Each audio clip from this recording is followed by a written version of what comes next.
السلام عليكم خوتي العزاز، كنتمنى تكونوا بخير على خير وبأفضل حال.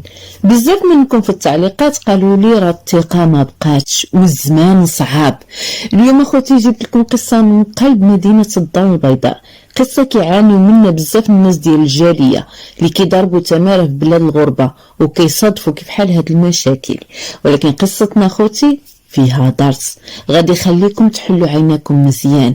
هي قصه ديال امانه تحولت لخنجر في الظهر وغدر من أقرب الناس اللي كتقول الدنيا كاملة تغدرني إلا هذا الشخص. ولكن قبل ما ندخلوا في تفاصيل القصة راكم عارفين القاعدة، لايك واشتراك وما تنساوش تعطوني رأيكم في القصة.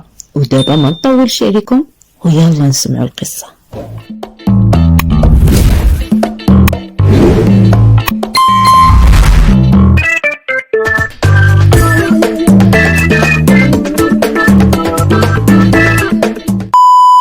بطل قصتنا هو السي محمد، رجل عصامي دوز 20 عام في بلادة الغربة، تكرفص وصبر وجمع الريال على الريال. كان الحلم ديالو بسيط، يشري شي شقة في الدار البيضاء يستر فيها عائلته ويرتاح في كبره. السي محمد كان كيثيق في ولد عمو عبد الحق ثقة عمياء، بحكم انهم كبروا مع بعضهم وتربوا مع بعضياتهم، عاشوا الحلوة والمرة مع بعضهم. كان كيقول راه خايل اللي ما ولداتوش ميمتي.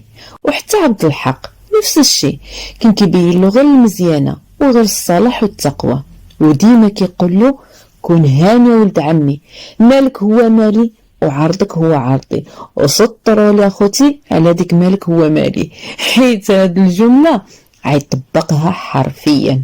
المهم نحرق لكم شي الاحداث ونكمل لكم القصه.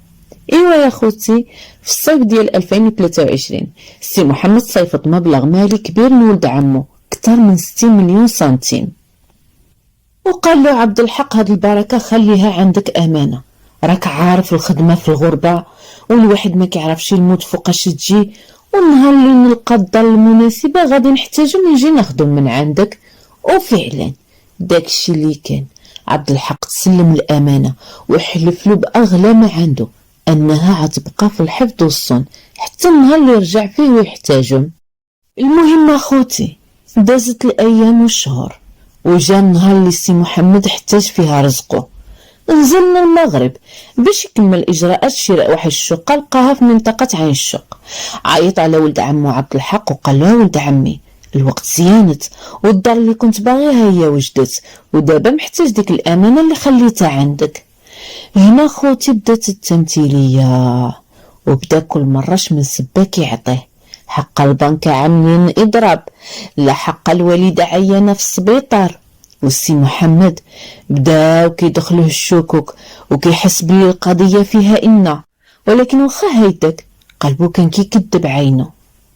حتى واحد النهار السي محمد بلا ما يعيط ولا يقول له لا ماشي ولا ماجي قصد الدار ديال عبد الحق، وغير وصل جبر لك يا سيادي واحد لاله مولاتي كطقه جديده واقفه مع الدار. زيد عليها ملي فتحت له مرات عبد الحق الباب، المراه كلها مزرزره دهباني. المهم غير شافوا عبد الحق وجهه تخسر، وملي واجهو السي محمد عبد الحق بدا كيتفتف وقال له حقا والله ما عرفت كيفاش نقولها لك، ولكن الصراحه واحد المشروع دخلت فيه وخسرت كل شيء وحتى الفلوس ديالك مشاو فيها. ولكم ان تتصوروا اخوتي الصدمه ديال السي محمد شحال كانت كبيره. في ديك الساعه بدا كيغوت عليه وكيقول له خليت لك فلوسي امانه وانا ثقت فيك وهذا هو الجزاء ديال الثقه ديالي، المهم خلى ما قال في خاطره. ولكن عبد الحق ورا له خوتي الوجه اللي كاع ما كان كيعرفو، رد عليه بكل بروده وقال له انا ما عندي لك والو، والفلوس اللي صيفطتي دخلتهم في المشروع وخسر، وما عندك حتى ورقه ضدي، سير اعمل اللي بغيتي، انا ما عندي ما نعطيك. تخيلوا الصدمة، 20 سنة ديال الغربة، 20 سنة ديال التمارة، والحلم ديالو انه غادي يعمل الدويرية مشات في لحظة. والسي محمد ماشي بقاو فيه غير الفلوس، ولكن بقى فيه حتى الغدر. كيفاش واحد من دمه ولحمه يغدر به، ما بغاتش تسرط له. ايوا يا خوتي بدا كيبحث واكتشف ان عبد الحق ماشي خسر الفلوس بل استغلهم باش يبني فيلا ويشري الطوموبيل وعملهم بسميت مرتو. الغدر هنا خوتي راه كان مخطط له وبدقه. صافي هنا السي محمد قصد المحامي، وبفضل التحويلات البنكيه اللي كان كيعمل وحتى بالشهاده ديال واحد الصديق مشترك كان حاضر ملي عبد الحق خدا الفلوس، بدات القضيه كتحرك. واهم حاجه خوتي ديما وثقوا المعاملات ديالكم في المحكمه، راه ما تثقوش. المهم تبين ان عبد الحق فعلا استغل الامانه وبنى بها الفيلا في نواحي بوسكوره وسجلها بسميت مرتو باش يهرب من المحاسبه.